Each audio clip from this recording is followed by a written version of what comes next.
วันนี้รายการเสียงธรรมะจากเจ้าคุณพระสุวรรณเมธีด็อกเตอร์วัดพระธาตุเจ้าสลีจอมตองอำเภอจอมตองจังหวัดเชียงใหม่ได้นำเอารายการเสียงธรรมจากธรรมะเสียงธรรมะวันศุกร์ตั้งแต่เวลา22 นาฬิกาถึง23 นาฬิกา1 ชั่วโมงพอดีวันนี้รายการนี้โดยวัดพระธาตุเจ้าสลีจอมตองพร้อมด้วยสถานีวิทยุกระจายเสียงวัดฝายหิน FM 104.5 เมกะเฮิรตซ์ฝายหินวันนี้ก็ได้มา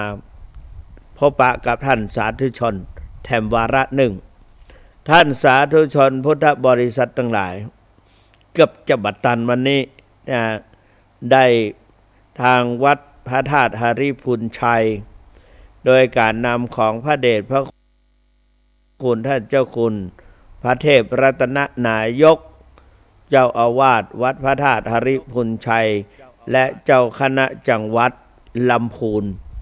พร้อมด้วยท่านเจ้าคุณพระศรีธรรมโสพลรองเจ้าคณะจังหวัดลำพูนผู้ช่วยเจ้าอาวาสวัดพระธาตุหริพุนชัยวรมหาวิหารตลอดด้วยผู้ช่วยเจ้าอาวาสทั้งหลายและพระภิกษุสงฆ์องค์สามเณรคณะอัฏฐรสได้ไปร่วมกันพร้อมด้วยท่านผู้ฟังและท่านสาธุชนที่เคารพนับถือเนื่องในการที่คุณแม่ชวนคิดหรือว่าเจ้าชวนคิดณลำพูนอายุ80 ปีโสดได้ถึงแก่กรรมไปด้วยโรคมะเร็งกลิ่นลำไส้ท่านศรัทธาสาธุชนทั้งหลายอันโรคภัยไข้เจ็บที่เกิดขึ้นเป็นสิ่งธรรมดาเพราะพระพุทธเจ้าว่าเป็นธรรมดาจึงสอนให้ภิกษุทั้งหลายได้สวดสาธยายสิ่งธรรมดาว่าชราธรรมโมหิเรามีความแก่เป็นธรรมดาชรังอรติโตไม่สามารถจะล่วงพ้นความแก่ไปได้พยาธิธรรมโมหิเรามีความเจ็บไข้เป็นธรรมดาพยาธิอนัตติโตไม่สามารถจะล่วงพ้นความเจ็บไข้ไปได้มรณะธรรมโมหิเรามีความตายเป็นธรรมดามรณังอนัตติโตไม่สามารถจะล่วงพ้นความตายไปได้นอกจากนั้นก็สัพเพหิเมปิเยหิมนาเปหินานาภาโววินาภโวเราจะต้องพลัดพรากจากของรักของชอบ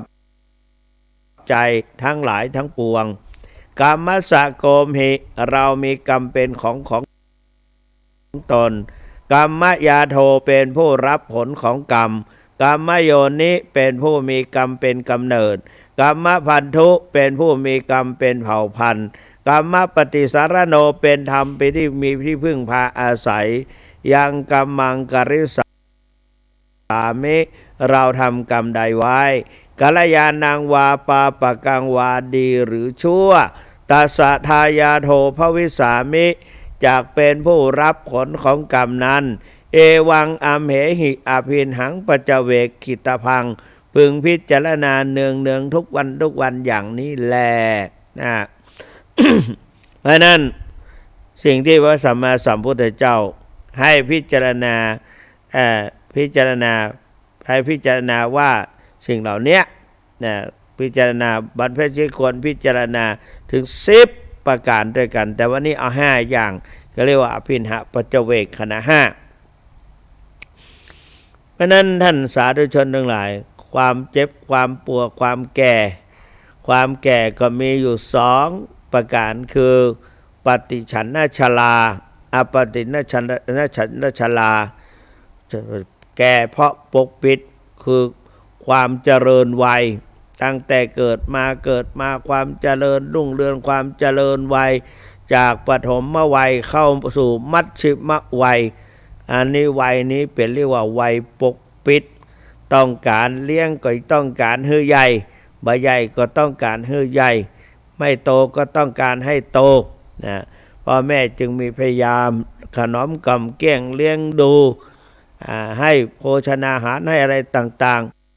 ๆไม่ขาดตกบกพร่องก็ลูกจะต้องใหญ่จะต้องโตแล้วก็โตมาถึงอายุ30 ปีนี้ก็เริ่มจะแต่งงานแต่มีครอบมีครัวมีเหย้ามีเรือนมีหน้าที่การงานทำเป็นหลักเป็นแหล่งก็เข้าสู่มัชฌิมวัยจนถึง60 ปีเป็นมัชฌิมวัยมัชฌิมวัยท่ามกลางคนวัยท่ามกลางคนก็เริ่มชราก็เริ่มปรากฏแล้วเนี่ยที่จะปรากฏชัดๆก็คือตั้งแต่60 ปีถึง90 ปีเป็น3ช่วงแรก1 ปีถึง30 ปีเป็นปฐมวัยจาก31 ปีถึง60 ปีเป็นมัชฌิมวัย60 ปีถึง90 ปีเป็นมัชฌิมวัยเขากำหนดไว้อย่างนั้นพอ90 ปีแล้วก็ใครก็ตายบ่ใครก็ตายคนเหนือพูดว่า10 ปีอาบน้ำบ่หนาว20 ปีแอวสาวบ่ใกล้30 ปีบ่นายสงสาร40 ปียาการเหมือนฟ้าผ่า50 ปีสาวน้อยดาบาดเจ็บใจ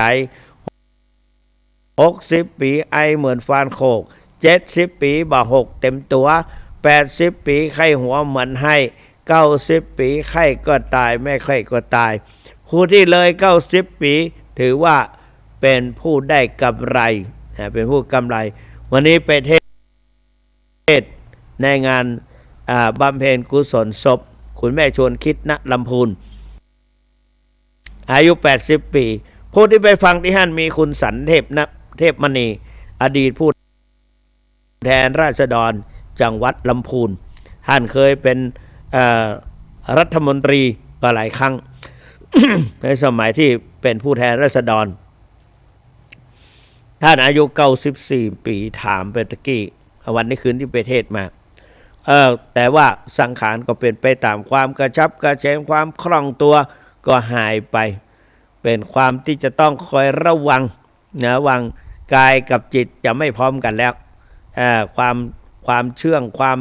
ว่องไวความเชาไวไหวพริบก็ไม่ได้ก็จะต้องเป็นไปแบบชรานะแก่ก็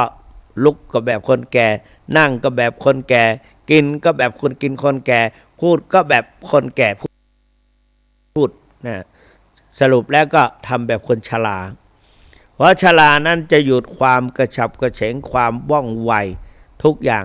แต่ก็ต้องระวังอย่าให้หกอย่าให้ล้มอย่างนี้เป็นต้นเทศวันนี้เทศไตรลักษณ์ซึ่งหลวงพ่อพุทธทาสกล่าวเป็นกลอนว่าอนิจจังทั้งนั้นไม่ทันคิดพอเห็นฤทธิ์อนิจจังลงนั่งเหงาว่าโอ้อกเอ๋ยอกของเรามามัวเมานิจจังจิรังการยังไม่เคยได้ฟังใครที่ไหนหนาที่เกิดมาเป็นสุขสนุกสนานมีแต่บ่นเรื่องทุกข์ไม่สุขสรานทั้งชาวบ้านชาววัดซัดกันไปอนัตตาสังขารนี่ด้านดื้อไม่เชื่อถือถ้อยคำที่ร่ำไขจะพูดจาว่าขานประการใดไม่ตามใจข้องขัดอนัตตาไตรลักษณ์เป็นหลักสำหรับจิตจงมันคิดมันนึกมันศึกษาเราต้องตายเป็นแน่แท้ระว่าอย่ามัวมานอกครูอยู่ทำไมนี่อิทธารมนิยมว่าเป็นสุขที่แท้ทุกจริงเจียวทีเดียวหนาสำคัญผิดติดทุกว่าสุขนาเป็นสัญญาวิปราชผิดพลาดธรรมหลวงพ่อพุทธทาสเพื่อแต่งมาอย่างนี้ ก็ไปท่องไว้ตั้งแต่เป็นพระแสวงมาละนะก็ท่องของหลวงพ่อพุทธทาสเอาไว้มีโอกาสดีก็มาเล่าให้ศรัทธาญาติโยมทั้งหลายฟังก็สังขารของเราอย่างที่เขาสวดว่ามนุษย์เราเอ้ยเกิดมาทำไมนิพพานมีสุขอยู่ใหญ่มิไปตัณหาหน่วงหนักหน่วงชักหน่วงไว้ฉันไปไม่ได้ตัณหาผูกพันท ท่องได้แค่นี้แหละ ไม่มีคำสวดมันมีอยู่เอาไปดูได้นะเข้าไปดู Google นะสังขารเขียนว่ามนุษย์เราเกิดมาทำไมนี่ก็พอละมันก็ขึ้นมาเป็นแถวศรัทธาสาธุชนทั้งหลายคนเขาทั้งหลายเป็นไปตามกฎธรรมชาติพระพุทธเจ้าตรัสว่าอนิจจาวัฏสังขาราและว่าสัพเพสังขาราอนิจจาติว่าสังขารทั้งหลายไม่เที่ยงหนอนะสัพเพสังขาราทุกขาติสังขารทั้งหลายทนอยู่ในความสภาพเดินตั้งมั่นอยู่ไม่ได้หนอเป็นทุกข์นะสัพเพธัมมาอนัตตานะสภาวะธรรมทั้งหลายทั้งปวงนั้นเป็นอนัตตาเป็นของไม่ใช่ตัวไม่ใช่ตนไม่ใช่ว่าจะเป็นสิ่งที่มีวิญญาณไม่มีวิญญาณสังหาริมทรัพย์อสังหาริมทรัพย์เคลื่อนที่ได้ไม่เคลื่อนที่ได้ล้วนแล้วตกอยู่ในไตรลักษณ์คือเป็นอนิจจังทุกขังอนัตตานะเป็นอนิจตาพระเจ้าจะบอกว่ามันเป็นไปตามการตามเวลาเป็นของอนิจจังทุกขังทนอยู่ไม่ได้อนิจจังคือไม่เที่ยงยังมีบทสวดอยู่เป็นมีภาษิตบทหนึ่งว่า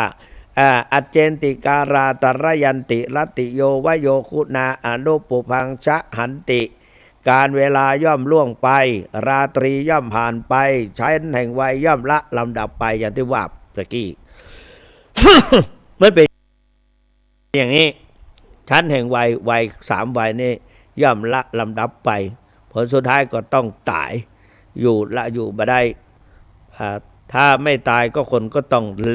เต็มโลกล้นโลกไม่มีที่อยู่เพราะนั้นก็ต้องเปลี่ยนประดัดลองแล้วก็อีกอย่างหนึ่งคนเราทั้งหลายนั้นก็เพราะสภาพสังขารเนี่ยคนแต่ละคนตัวของคนเราจริงๆอยู่ตรงไหนพอพูดถึงตรงนี้มาคิดถึงว่าเราทุกคนตัวของเราจริงๆอยู่ตรงไหนถ้าญาติโยมทั้งหลายไม่ค่อยได้ยินนะตัวของเราตัวแต่ละคนอย่างนี้เจ้าคุณสุวรรณอยู่ที่ไหนตัวจริงๆของท่านเจ้าคุณสุวรรณอยู่ที่ไหนสมมติว่าอาตมาตายไปวันนี้วันพรุ่งนั่นก็เขาเรียกว่าศพเขาไม่ได้เรียกว่าท่านเจ้าคุณพระสุวรรณเมธีเป็นศพไปแล้วคนสมัยแต่ก่อนตายปุ๊บเปิดห้องว่าขอนอยู่ในบ้านขอนอยู่ในบ้านขอนก็คือร่างกายนั่นแหละแต่มันไม่มีวิญญาณพอตายไปปุ๊บเขาจะเรียกอดีตพระเดชพระคุณหลวงปู่เจ้าคุณพระพรหมอาจารย์อดีตเจ้าอาวาสวัดพระธาตุศรีจอมทองวรวิหารว่าอดีตเมื่อก่อนตอนที่เจ้าคุณทองอยู่นะตัวของท่านอยู่นะตัวเจ้าคุณทองอยู่ตอนนี้เหลือแต่สรีระร่างกายเรียกว่าขันหลายท่านบอกว่าขันธาตุขันก็ว่าแล้วจะว่ากันไปนะสิ่งก็คือเหมือนกับรถพระพุทธเจ้าตรัสร่างกายเหมือนกับรถสรีระยันตังอ่านว่าร่างกายอ่านว่าสรีระคือร่างกายสรีระยันตังอ่านว่ายนต์คือสรีระจตุตกังอันมีจักร4มีล้อ4ล้อนวัฏระวังมีทวาร9มีรูอยู่9นวัฏวารังมีทวาร9จตุตกังมีจักร4นวัฏวารังอันมีทวาร9พุทธเจ้าตรัสอย่างนั้นเราทั้งหลายควรจะทำอะไรบ้างเนี่ยตัวของเราก็คือตัวจิตหรือใจถ้าเราอยู่ในรถอะไรตกใส่หลังคารถปั้งสะดุ้งเราออกมาแล้วออกจากรถมาแล้วรถไปอยู่ในโรงรถนั่นใครเอาค้อนไปทุบปั้งรถไม่ว่าอะไรเราก็ไม่ว่าอะไรเพราะเราไม่ได้อยู่ที่นั่นเราไม่รู้ไปดูแล้วรอยบุบอับเป็นทันทีทันใดเดือดร้อนเมื่อร่างกายของเราเวลาสลบสลายไปเกิดแข้งขาไม่ดีเป็นเรียกว่าเป็นอะไรเป็น เป็นมะเร็งทนอยู่ไม่ได้จะเน่าจะเฟะแล้วจะกินลุกลามต่อไปในขณะที่เราสลบสลายเขาตัดออกไปไม่รู้เรื่องไม่ว่าอะไรพอตื่นขึ้นมาปุ๊บจิตเข้าสู่จากร่างแต่ว่าไม่มีจิตอยู่นะแต่มาสลบเฉยๆแต่พอจิตเข้าอยู่ในร่างมีความรู้สึกนึกคิดร้องโอ้ยตกใจว้าบขาหายไปข้างหนึ่งเงี้ยแต่เมื่อกี้ทำไมไม่ว่าอะไรตอนที่เขาตัดยังไม่ว่าอะไรเลยแนวก็ว่าคือไม่ใช่เราแต่ตัวเราไม่มีก็มีมันสลบสลายไปมันหลับไปแต่ถ้าตายมันก็ยิ่งไม่รู้เรื่องก็อย่างเงี้ยตัวเขาเราจริงอยู่ที่ไหนตัวเขาเราก็คือจิตหรือใจแล้วก็จะท่องเที่ยวไปในสังสารวัฏในภพภูมิต่างๆ31ภพภูมิเมื่อกี้อยู่บนธรรมาสน์วัดพระธาตุหริพุนชัยคนฟังเยอะแยะเลยนั่งเทศเขาให้เทศ30 นาทีลืมเทศมันไปชั่วโมงกว่าคุณอาจารย์พงเทพว่าต้องเกือบชั่วโมงครึ่งเหรอตกใจเดี๋ยวไม่ทันรายการเสียงธรรมจากเจ้าคุณสุวัฒน์เพรีไม่ทันแน่พอขึ้นสู่รถคุณบุญชูขับมาเขาได้ยินข่าวว่าขับมา30 นาทีจิตของท่านเจ้าคุณอยู่ตรงนี้ไม่ได้อยู่ในรถไม่รู้เรื่องไม่หวาดเสียวไม่อะไรเลยแต่พอเขาบอกว่าผู้คนนายามประตูคนดูแลเจ้าหน้าที่ดูแลวัดพระธาตุสีจอมทองในเวลาค่ำคืนเขาบอกว่านันตองพูดว่าขับจากลำพูนมาถึงที่นี่30 นาทีใจหายแวบเมื่อกี้ทำไมไม่เป็นไรก็เพราะใจไม่ได้อยู่ที่นั่น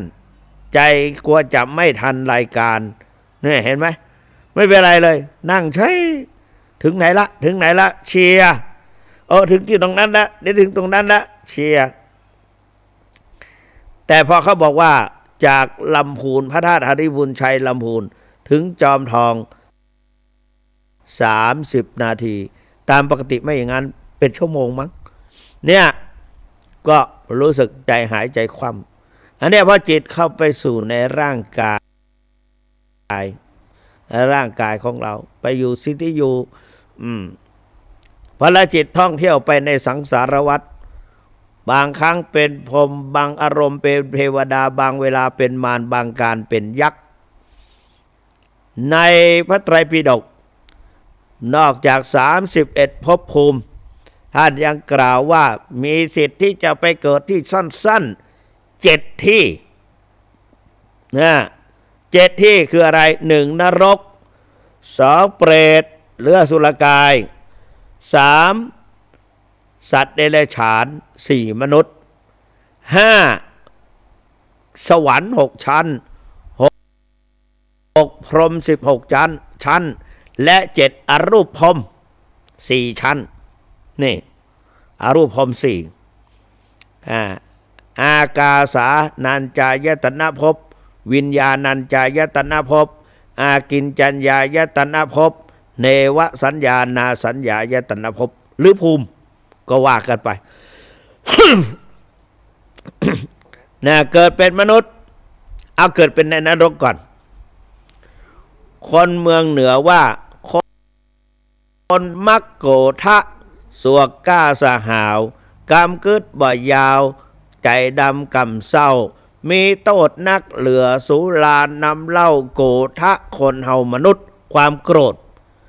มันแรงกว่าการดื่มสุราเป็นไหน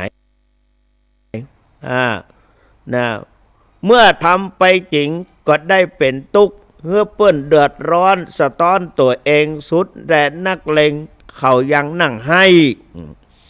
ความโกรธจริงๆทนไม่ไหวจริงๆร้องห่มร้องไห้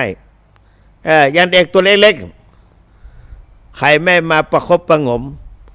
มันโกรธจนหน้าเขียวร้องไห้โกรธคนเราจะโกรธถึงจุดระเดือดจุดเดือดถ้าไม่ทำอะไรที่ร้ายแรงเนี่ยจุดเดือดเกิดขึ้นก็คือร้องไห้ไปลงที่ร้องไห้แค้นใจเพราะนั้น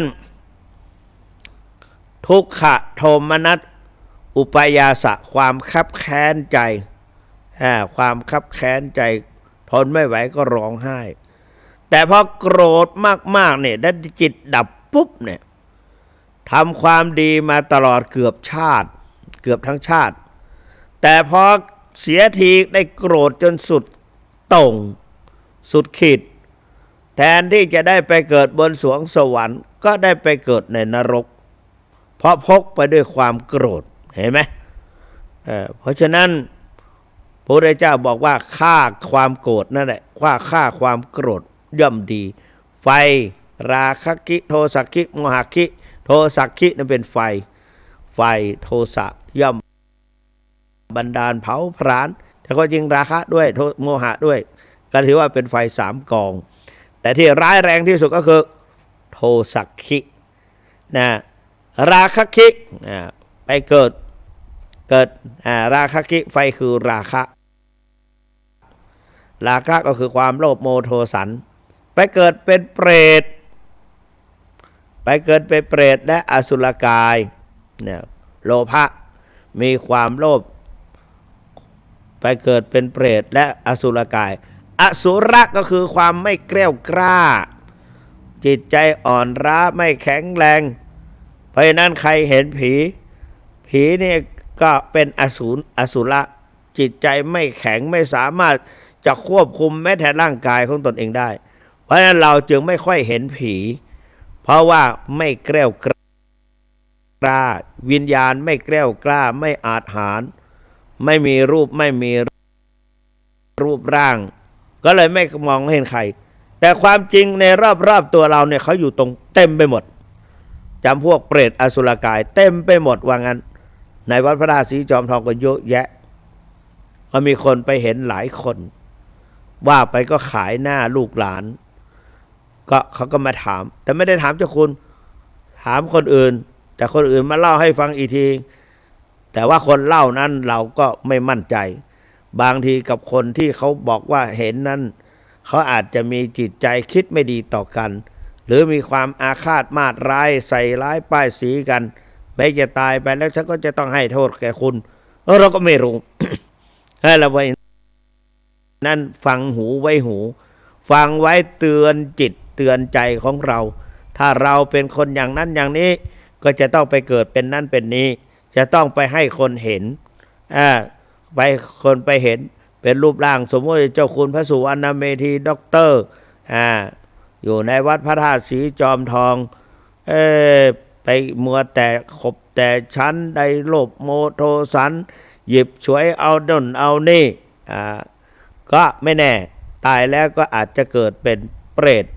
อสุรกายวันดีคืนดีโผล่มาให้คนเห็นครั้งหนึ่งดีนะเนี่ยที่ให้เห็นเนี่ยแสดงว่าอีกไม่กี่เท่าไหร่ละไม่นานละจะต้องพ้นจากกรรมตัวนี้เพราะว่าคนเห็นเขาก็จะต้องทำบุญอุทิศไม่มีใครจะมีไม่แรงน้ำใจ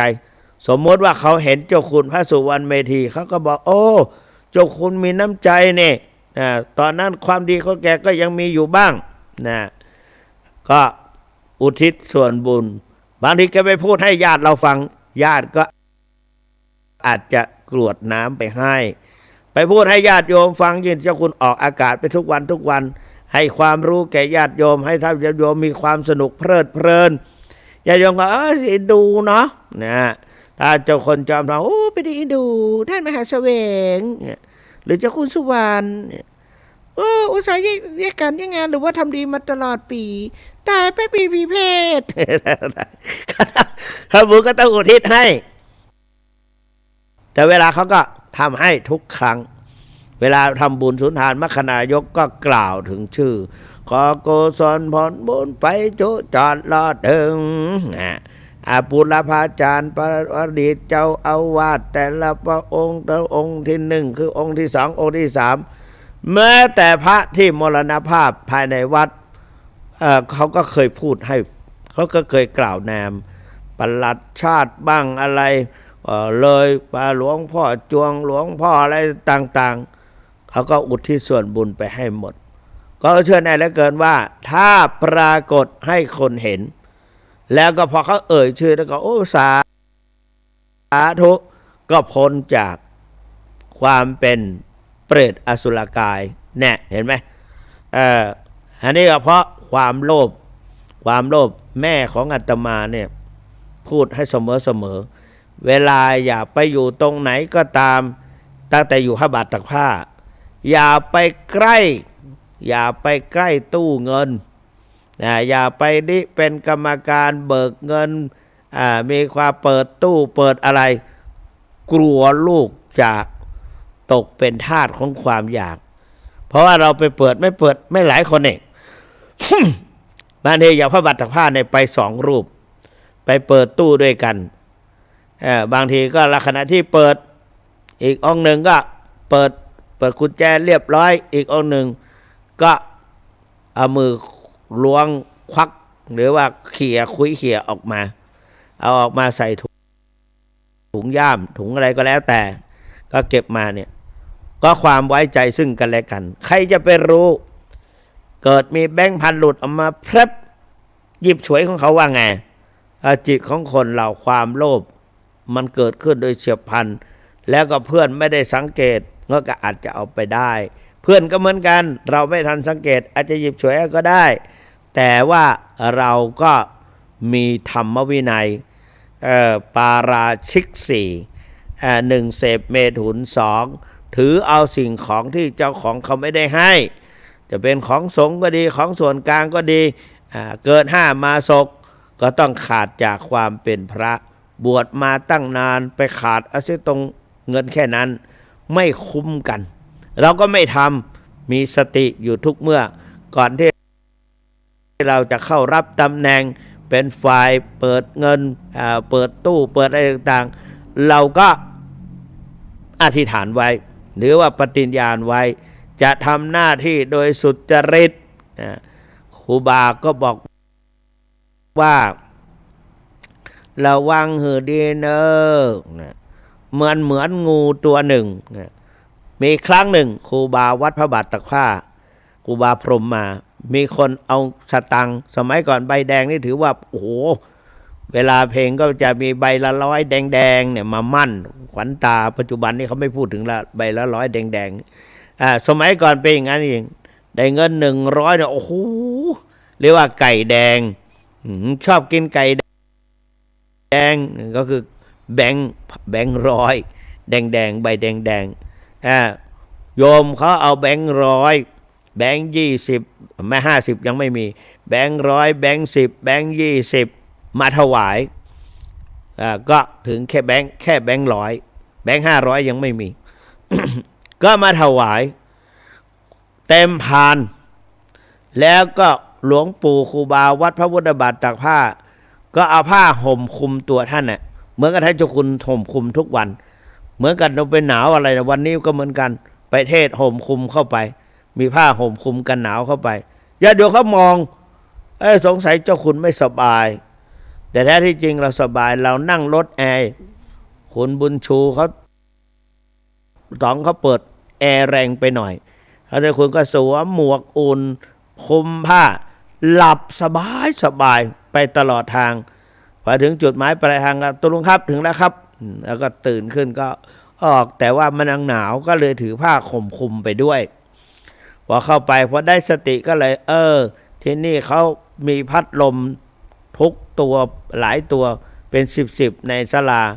เขายังไม่หนาวเลยเราหนาวทำไมก็พับผ้าพาดไหล่ไปเนี่ยครูบาก็ใช้ผ้าห่มนั่นนะคลุมผ่านไว้แต่ว่าออกมาข้างนอกไปยืนอยู่ที่ประตูแล้วก็กวักมือเรียกพระรูปหนึ่งก็คือเจ้าคุณสุวรรณเนี่ยชื่อแสวงแหวงมานี่ก็ลูกเราก็รีบไปครูบาเรียกเหมือนกับตกอกตกใจอะไรงูอยู่ในพานท่านแน่งูอยู่ในขันเนี่ยกูเอาผ้าปกไว้งูอยู่ในพานนั่นแหละฉันเอาผ้าคลุมไว้ระวังนะช่วยจับมันใส่ในตู้ขังไว้ให้ดีเอามันใส่ตู้ขังไว้ให้ดีนี่ระวังมันครบมึงเนอะนี่ระวังมันกัดแกนะเนี่ยเราก็ไม่รู้ครูบาว่าแล้วครูบาก็กลับไปตึกเบอร์ 1เหลือเราอยู่คนเดียว เอ่อตอนนั้นเราก็เป็นเด็กซนหน่อยเนาะถึงเป็นพระก็ซนหน่อยก็ถือเอาไม้มาขอโทษลำด้วยบอกว่าไอ้งูว่ามึงทำให้ครูว่ากูตกใจ ร้องลิเกเข้าไปแล้วก็ทำเป็นเหมือนกับเทวดาเปิดกลวยอย่างเงี้ยแล้วมันเป็นอะไรเราจะต้องดูแล้วก็ทำเป็นระนาดเอาเรดตึงตึงตึงตึงตึงตึงตึงโอ้โหตกใจแบงค์เต็มพานโอ้ครูบาว่าคราวนี้ไม่เล่นไม่สนุกแล้วงูก็นึกถึงพระพุทธเจ้าว่างูเห็นขี้ไถเป็นทองคำนั้นงูเกิดอสรพิษท่านว่าอสรพิษเพราะนั้นเจ้าพระคุณสมเด็จพระมหารัชมังคลาจารย์สอนให้เรามีสติจงระวังสอนพระนะท่านก็บอกว่าญาติโยมทั้งหลายโยมอย่าว่าให้อาตมานะอาตมาสอนสิทธิ์ของอาตมาเขาว่าจะไปเกี่ยวข้องกับโยมผู้หญิงด้วยโยมนะถือว่าตอนนี้โยมไม่ได้ยินก็แล้วกันอาตมาสอนสิทธิ์ของอาตมาเนี่ยเพราะว่าอาตมาเป็นผู้ปกครองพระสงฆ์มากันเยอะส่วนมากเป็นพระหนุ่มเนรน้อยกันทั้งนั้นอาตมาก็มีหน้าที่ต้องสอนลูกศิษย์ของอาตมาเอาละญาติโยมเข้าใจนะเนี่ยเห็นนี้อาตมาจะพูดกับลูกศิษย์อาตมานะโยมไม่ได้ยินก็แล้วกันเนี่ยท่านจะเป็นพระราชมังคลาจารย์พูดอย่างนี้แล้วก็ท่านก็บอกว่าท่านทั้งหลายให้มีสตินะจงระวังสตางค์กับสตรีกับสตางค์ระวังให้ดีต้องมีสติ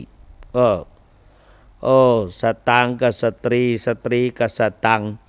เพราะนั้นพระพุทธเจ้าเปรียบเหมือนสตางค์นั้นเปรียบเหมือนอสรพิษก็นึกได้เจ้าพระคุณสมเด็จเพิ่งพูดไม่กี่วันนะแล้วก็ท่านก็สอนมาไม่กี่วันแล้วก็อีกอย่างหนึ่งก็ไปเจอแบบนั้นเข้าแล้วก็ได้สอนได้เรียนบาลีด้วยอยู่ในอรรถกถาเกี่ยวกับเรื่องงูเรื่องของพิษเงินเปรียบเหมือนอสรพิษใครไปถูกเข้าก็อาจจะกัดคนนั้นอาจถึงตายเพราะฉะนั้นนี่แหละครูบาก็สอนว่าเป็นอสรพิษก็นี่แหละสมัยก่อนอันนั้นพูดถึงตรงนี้แล้วพูดอะไรเนี่ยเมื่อกี้ พูดไปเพลินไปมาถึงตรงนี้ก็เรียกว่าอสรพิษนี่แหละโยมแม่ก็บอกว่าอย่าไปใกล้อย่าไปสู่เงินทองเพราะว่ามันอันตรายเงี้ยทีนี้มาพูดถึงว่าเมื่อกี้ลืมเรื่องอะไรก็เรื่องภพภูมิเนี่ยความโลภก็ไปหยิบฉวยเอามาก็เกิดความโลภก็กลายเป็นเปรตอสุรกายนะต่อจากนั้นมันก็คือความลุ่มหลง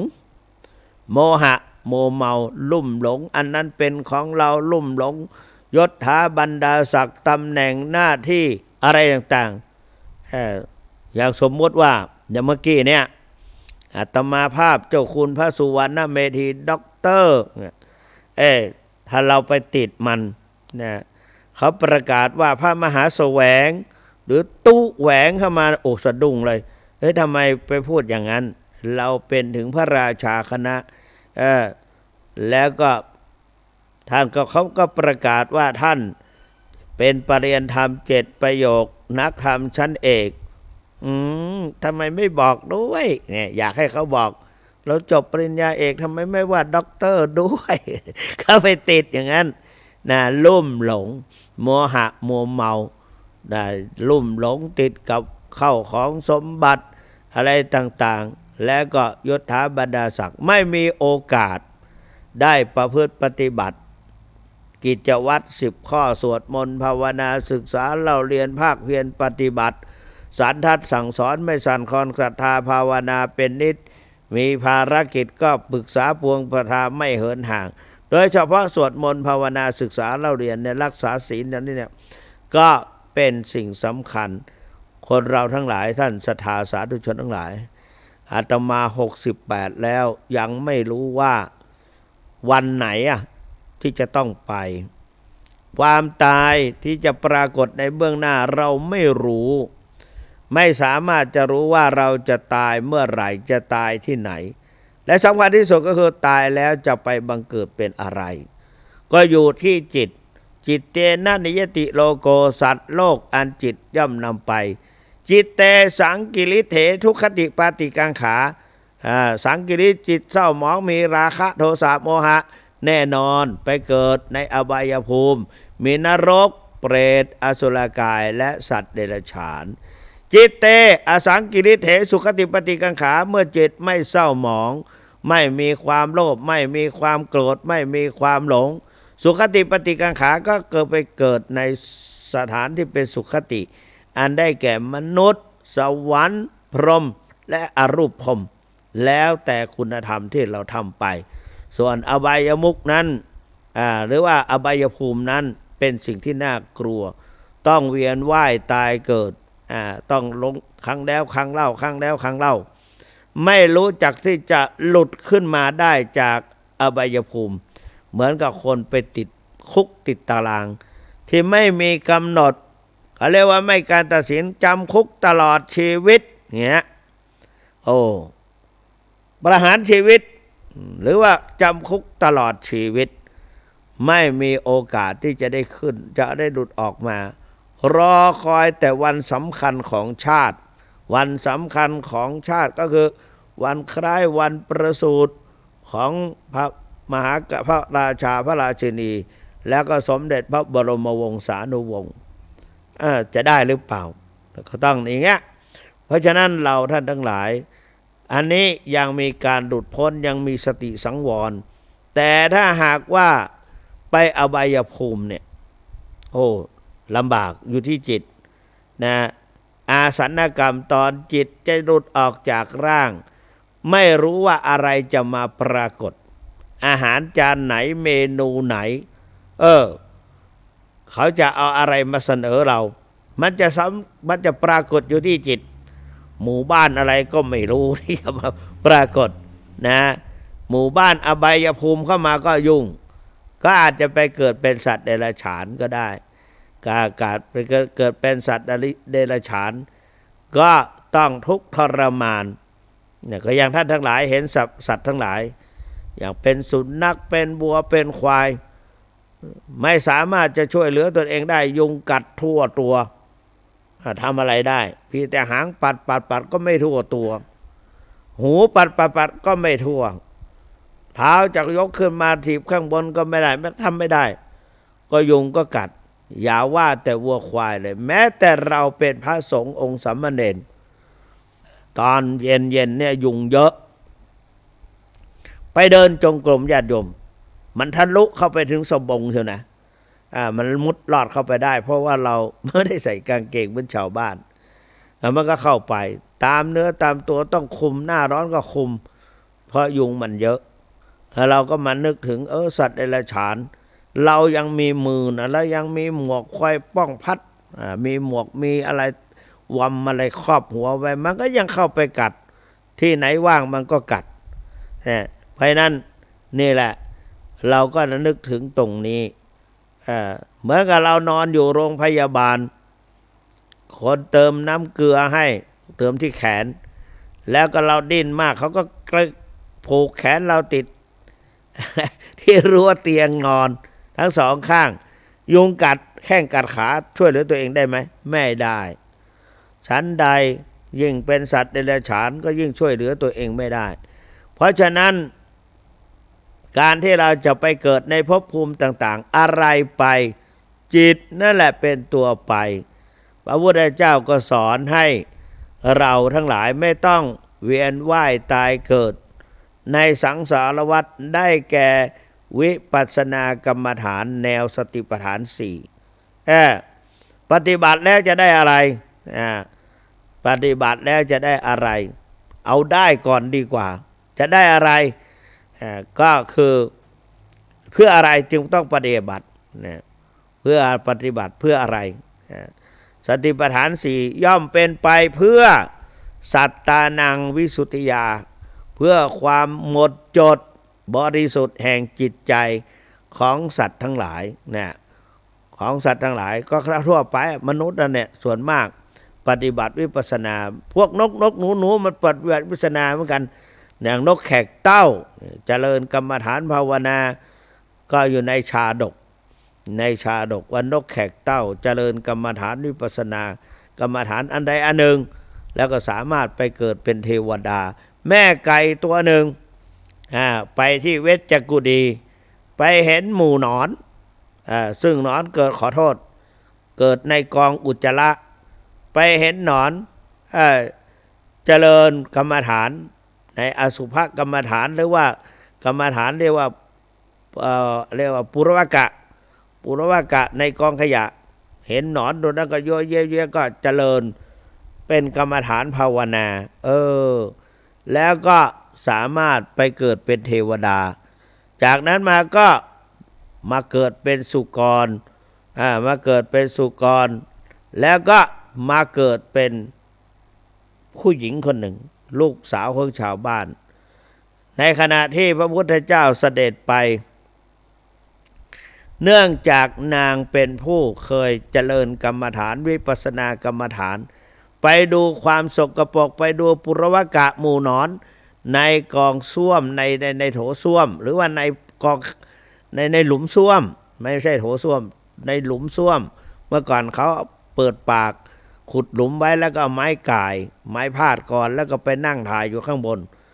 แล้วก็ในหลุมนั้นน่ะมันตื้นเขินก็มีกองอุจจาระเต็มไปหมด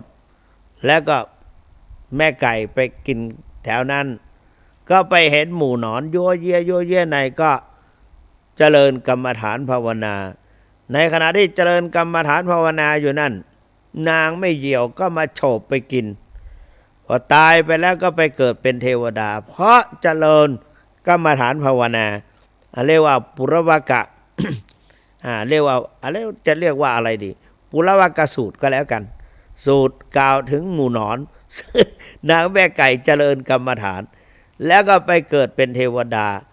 เวียนว่ายตายเกิดมาเป็นลูกชาวบ้านไปเกิดเป็นหมูก่อนไปเกิดเป็นหมูหรือสุกรแล้วก็ไปเกิดเป็นไปเกิดเป็นเทวดาแล้วก็กลับมาเกิดเป็นไปเกิดเป็นอะไรลูกสาวชาวบ้านพระพุทธเจ้าเสด็จไปพร้อมกับพระสงฆ์ทั้งหลายแล้วก็ทรงแย้มยิ้มให้ปรากฏตามปกติพระพุทธเจ้าไม่ทรงยิ้มหรือพวกเราทั้งหลายครูบาอาจารย์ก็เหมือนกันไปบิณฑบาตหลวงปู่ยิ้มขึ้นมาเราเห็นเมื่อกี้มันไม่มีอะไรที่จะทำให้ยิ้มเดินผ่านไปแล้วก็ยืนดีๆก็ยิ้มก็ถามปู่ยิ้มอะไรเมื่อกี้เนี่ยปู่ก็จะถามก็จะบอกนางว่าเธอเห็นหญิงสาวเมื่อใส่บาตรเมื่อกี้ไหมเห็นพระเจ้าค่ะนั่นแหละเมื่อก่อนเขาเป็นแม่ไก่เป็นแม่ไก่แล้วไปเกิดเป็นหมูไปเกิดเป็นหมูแล้วก็ไปเกิดเป็นเทวดาเกิดเป็นเทวดาเนี่ยแล้วก็มาเกิดเป็นหญิงชาวบ้านเนี่ยนางก็เจริญกรรมฐานภาวนาว่าเจริญกรรมฐานภาวนาแล้วก็เนี่ยพระพุทธเจ้าก็เทศนาต่อไปนางก็ได้สำเร็จเป็นพระโสดาบันในทำนองเนี้ยเพราะฉะนั้นจิตของเราก็ส่วนมากก็ได้มาเกิดเนี่ยในภพภูมิต่างๆไม่แน่ที่ว่าสัตว์เดรัจฉานก็ยังสามารถได้ไปเกิดเป็นบนสวงสวรรค์ได้ก็อยู่ที่จิตคนเราก็เหมือนกันอยู่ดีๆไปเกิดในนรกก็มีเยอะแยะไปเกิดเป็นสัตว์เดรัจฉานก็มีเยอะแยะเมื่อรู้มาก็ไปเกิดเป็นสัตว์เดรัจฉานใช่แล้วเนี่ยเพราะนั้นท่านสาธุชนทั้งหลายการเจริญวิปัสสนากรรมฐานในแนวสติปัฏฐานจึงเป็นสิ่งสำคัญนี่หนึ่งเพื่อความบริสุทธิ์หมดจดแห่งจิตใจของสัตว์ทั้งหลายสองอะไรทุกขะเรียกว่าย่อมเป็นไปเพื่อกำจัด ความเศร้าโศกะปริเทวานังสมัตติกมายะเพื่อกำจัดความเศร้าโศกเสียใจพิไรรำพันเพราะฉะนั้นก็ความเศร้าโศกเสียใจพิไรรำพันเมื่อได้บรรลุมรรคผลนิพพานความเศร้าโศกคือไม่ต้องร้องห่มร้องไห้ไปตลอดหลายภพหลายชาติความจริงรายละเอียดมีเยอะแต่ตอนนี้ว่าไม่ได้เพราะว่าจะเหลือเวลาอีกให้พอถึง50 นาทีก็จะเปิดโอกาสให้ญาติโยมอย่าเพิ่งโทรมา โทรมาก็ไม่รับหรอกรับก็ไม่พูดด้วยเพราะว่ามันไม่ใช่เวลาทีนี้ก็เนี่ยทุกขโทมนัสเรียกว่าโสกปริเทวานแล้วก็ทุกขโทมนัสสานังสมัตติกมายะก็คือกำจัดความทุกข์กายทุกข์ใจปฏิบัติวิปัสสนากรรมฐานแล้วก็ยายสะที่มาขมายะเพื่อเข้าถึงหลักความจริงของชีวิตคืออริยสัจสี่เราสามารถพระเจ้าสำเร็จอริยมรรคบรรลุอริยสัจสี่คือทุกข์สมุทัยนิโรธมรรคอย่างนี้เป็นต้นแล้วก็เพื่อเข้าถึงที่สุดแห่งความสิ้นทุกข์คือพระนิพพานนิพพานังปรมังสุขังพระนิพพานเป็นสุขอย่างยิ่งเพราะไม่ต้องเวียนว่ายตายเกิดในวัฏสงสารอีกแล้วอยู่จบภพเพราะว่าได้บรรลุมรรคผลนิพพานแล้ว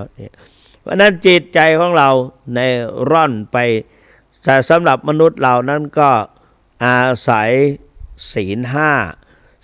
เป็นยารักษาชีวิตให้ผ่องพิษเพิดแผ้วแก้วิเศษรักษากายวาจาฆ่ากิเลสจากเป็นเหตุได้กำเนิดเกิดเป็นคนศีลส่งทำให้สูงศีลปรุงทำให้สวยศีลนำทำให้รวยศีลช่วยทำให้รอดจากการเวียนว่ายตายเกิด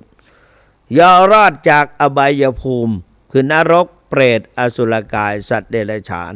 เพราะฉะนั้นศีลังโลเกอนุตลังศีลเป็นเยี่ยมในโลกศีลังอาภรณังเศรษฐังศีลเป็นอาภรณ์เครื่องประดับอันประเสริฐ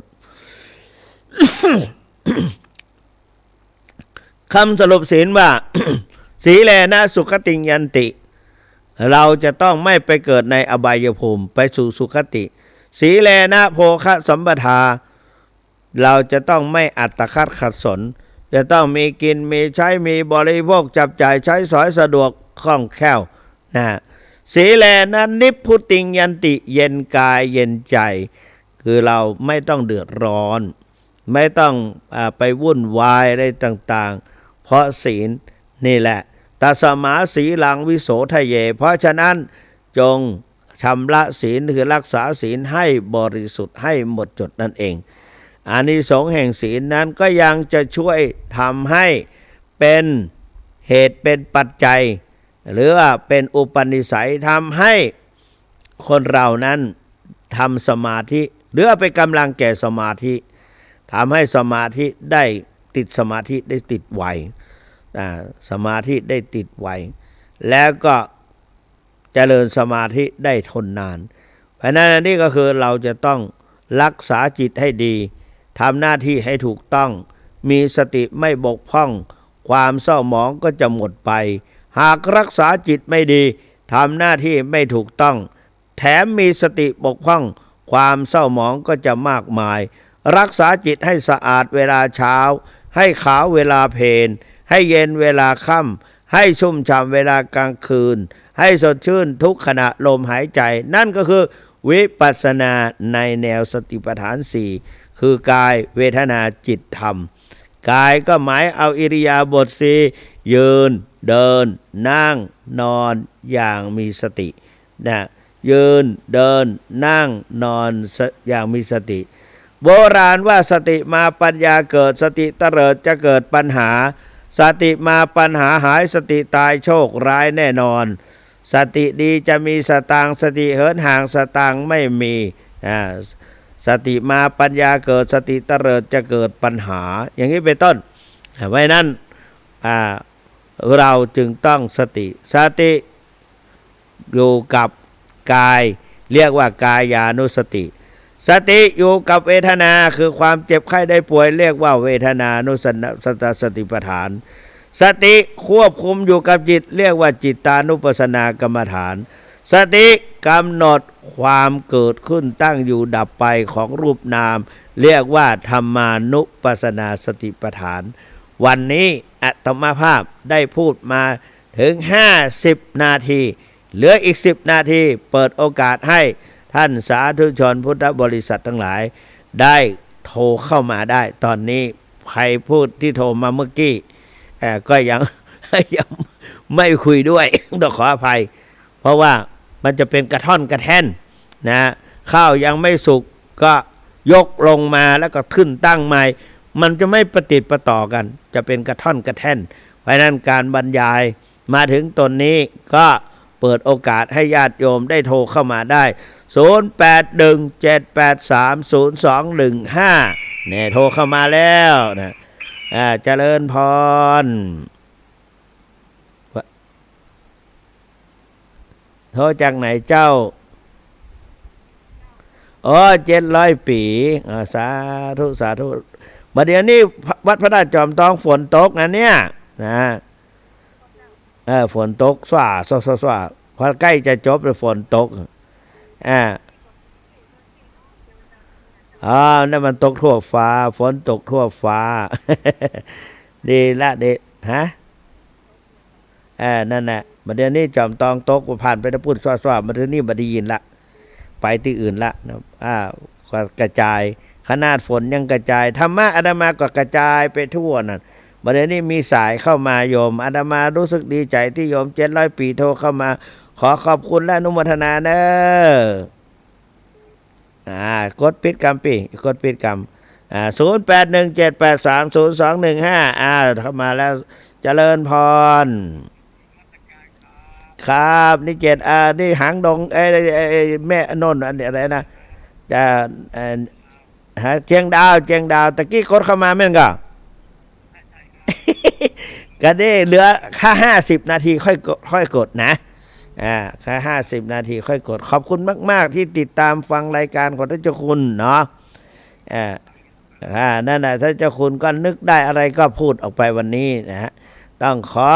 ขอบคุณและขออภัยที่ไม่ได้คุยด้วยเมื่อกี้ด้วยนะเจริญพรขอบคุณกดปิดด้วยให้คนอื่นเข้ามาคุยด้วยนะ0817830215เจริญพรเจริญเจ้านี่โทรจากไหนยายแดงยายแดงที่มาตาลตะวันเนาะปะคอยใต้เป็นได้พ้องดีขึ้นแล้วยังดิสู่พิจารณาเอาวิกฤตเป็นโอกาสเอาอาพาธคือความเจ็บไข้ได้ป่วยมาเป็นอุปกรณ์โดยพิจารณาว่าสังขารนี่เนาะเนี่ยสังขารนี่เนาะเกิดขึ้นตั้งอยู่ดับไปแล้วก็บอกว่าพยาธิธรรมโมหิเรามีความเจ็บไข้เป็นธรรมดาพยาธิอนัตติโตล่วงความเจ็บไข้ไปไม่ได้มันมีอาการอย่างเกิดขึ้นถ้ามันเจ็บก็เจ็บหนอหูหนอเจ็บหนอหูหนอถ้ามันอย่างได้ก็ตามเอาตามสภาวะเอาอารมณ์ปัจจุบันคือว่ากำหนดปัจจุบันให้ได้อย่างนี้นะเนาะเนี่ยสาธุของให้หายไวๆเนอะเป็นปกติไวๆเนอะโยมแดงเนอะเจ้าปิดกรรมจะกดปิดกรรม0817830215ยาแดงวางหูแล้ว0817830215เจริญพรหูแล้วบันทีสันซ้ายแน่เนาะนั่นน่ะวันนี้ดีแล้วได้วันหัวพ่อภูมิเนาะวันว่าก็ก็จะดีเหมือนกันเนาะวันว่าก็พอท่อมออยู่โลวันนี้ก็เกือบจะติดหน่อยนะก็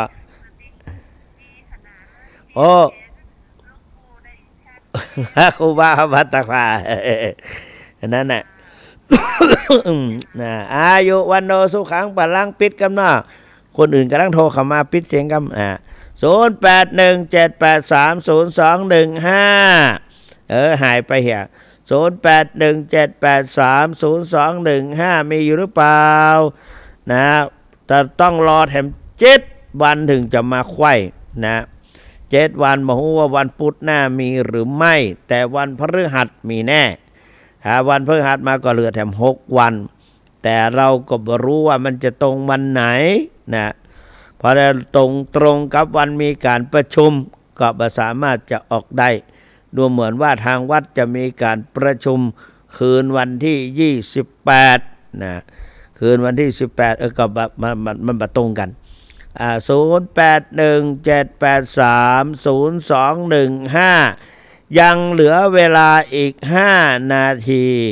ใครจะโทรใครอยากพูดถึงพูดใดจะโทรเข้าไปคุยกับเจ้าคุณ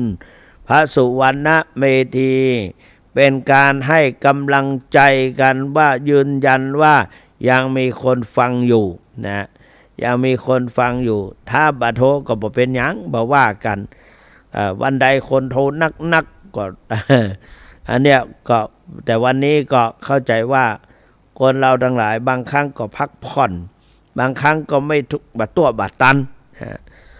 ตะกี้กดเข้ามาแล้วบัดตัวบัดตันพอวางหูไปแล้วคนอื่นก็มีไผโทรเข้าไปก็แล้วกันบ่เป็นหยังนะ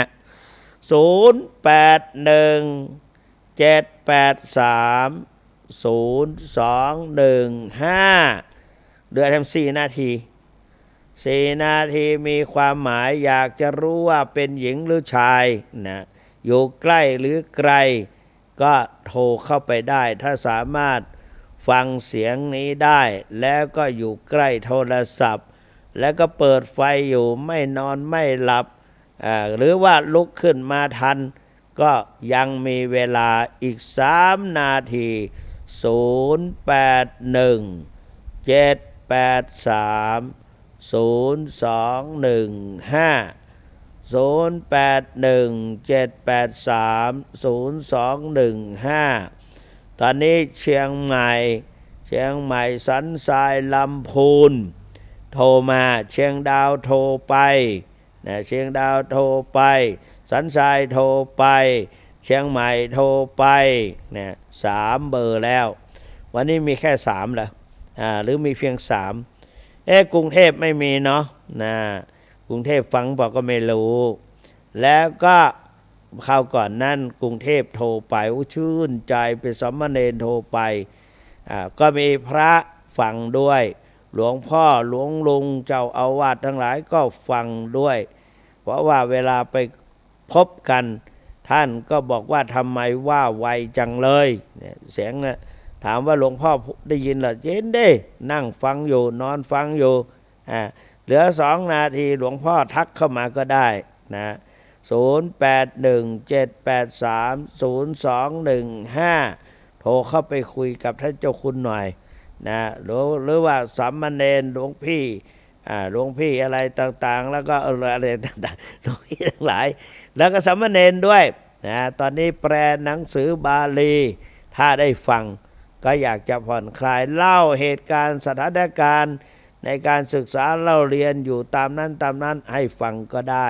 จะขอบพระคุณและก็จะหาบอกญาติโยม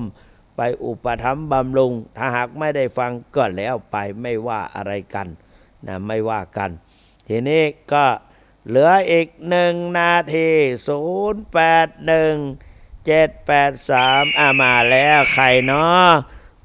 ปิดใช่แล้วฟังโทรเข้ามาใหม่เหลือในนี่เหลือ2 นาทีในโทรศัพท์นี่2 นาทีแต่ว่านาฬิกาที่ตั้งนั้นเหลือ1 นาทีโทรเข้ามาอีกครั้งหนึ่งเจริญพร0817830215ไม่ทราบว่าใครจะมาปิดรายการให้เจริญพรกดเข้าไปใหม่ได้อยากจะรู้จังว่าเป็นใครสาธุโมทนาก่อนเวลาจะหมดกดเข้าไปได้เจริญพร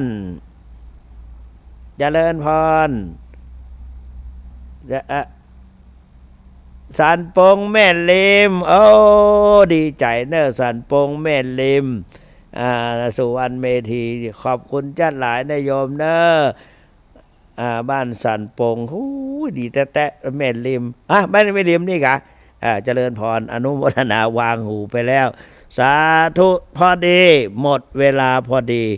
ขออำนาจคุณพระศรีรัตนตรัยและกุศลผลบุญที่ญาติโยมทั้งหลายได้ร่วมรับฟังการบรรยายธรรมะจากเจ้าคุณพระสุวรรณเมธีก็ขอกุศลนั้นผลนั้นจงปกปักพิทักษ์รักษาท่านทั้งหลายทุกท่านให้มีความสุขสวัสดีตลอดทุกทิวาราตรีเถิดขอเจริญพร